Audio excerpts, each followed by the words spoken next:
یہ وہ بارگاہ ہے جس کے طریقے سلیقے آداب رب العالمین نے سکھائے۔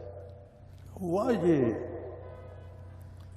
کہ حضور اکرم صلی اللہ علیہ وسلم حجرہ مبارک میں جلوہ افروز تھے۔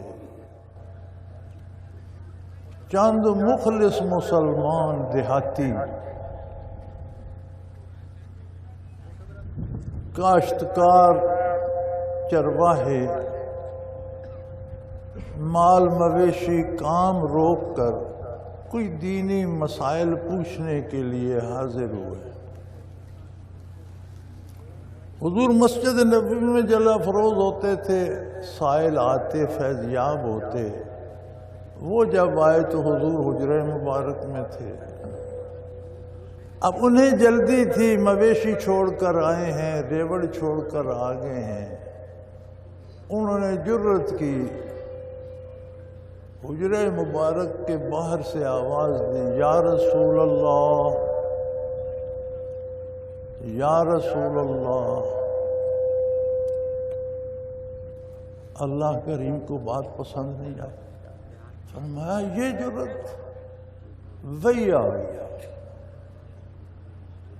ان الذین ینادونک من وراء الحجرات، یہ لوگ جو حجرہ مبارک کے باہر سے آپ کو آوازیں دے رہے ہیں، مخلص مسلمان تھے، صحابی تھے۔ سختی سے منع کیا گیا،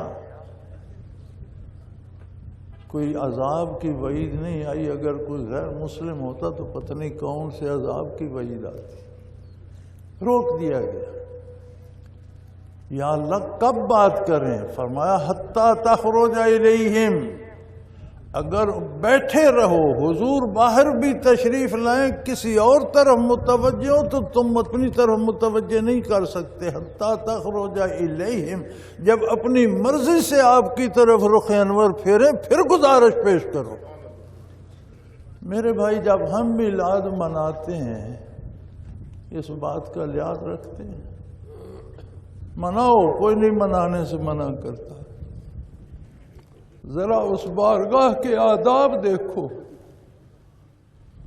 بارگاہ عالی میں جلیل القدر صحابہ بیٹھے ہیں، مہاجرین مکہ بیٹھے ہیں، انصار مدینہ بیٹھے ہیں، غازیان بدر و احد بیٹھے ہیں۔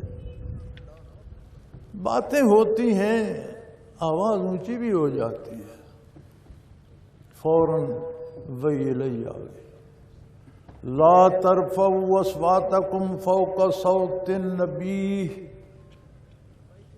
اور صحابہ بیٹھے ہیں، وہ لوگ بیٹھے ہیں جنہوں نے دین کے لیے گھر بار خیش قبیلے سب کچھ ترک کر دیا۔ وہ بیٹھے ہیں جنہوں نے جانیں نچھاور کی، بیٹے قربان کیے۔ فرمایا آواز اونچی نہ ہو،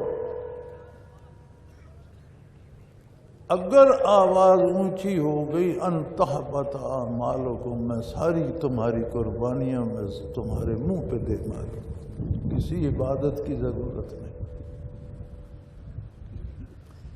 میرے بھائی ضرور مناؤ، لیکن کبھی یہ سوچا کیا یہ سارے آداب آپ کے منانے میں موجود ہوتے ہیں؟ جب ہم میلاد مناتے ہیں اس ادب کا لحاظ ہوتا ہے اس میں؟ میرے بھائی یا بات سمجھ لو یا مجھے سمجھا دو،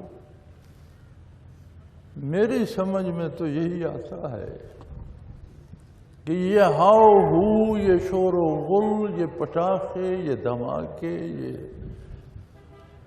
یہ کبھی کبھی لوگ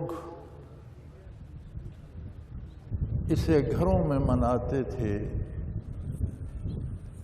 تلاوت کرتے تھے، نوافل پڑھتے تھے، علماء سے تقریریں کراتے تھے، جلسے پھر جلسے ہو، گھروں سے نکل کر جلسے ہو گئے، جلسے جلوسوں میں بدلے، جلوس جشن میں بدل گئے۔ جشن کا مطلب ہوتا ہے جو جس کا دل چاہے کرے۔ اس بارگاہ میں میرے بھائی عشق و محبت بھی آداب کے پابند ہے۔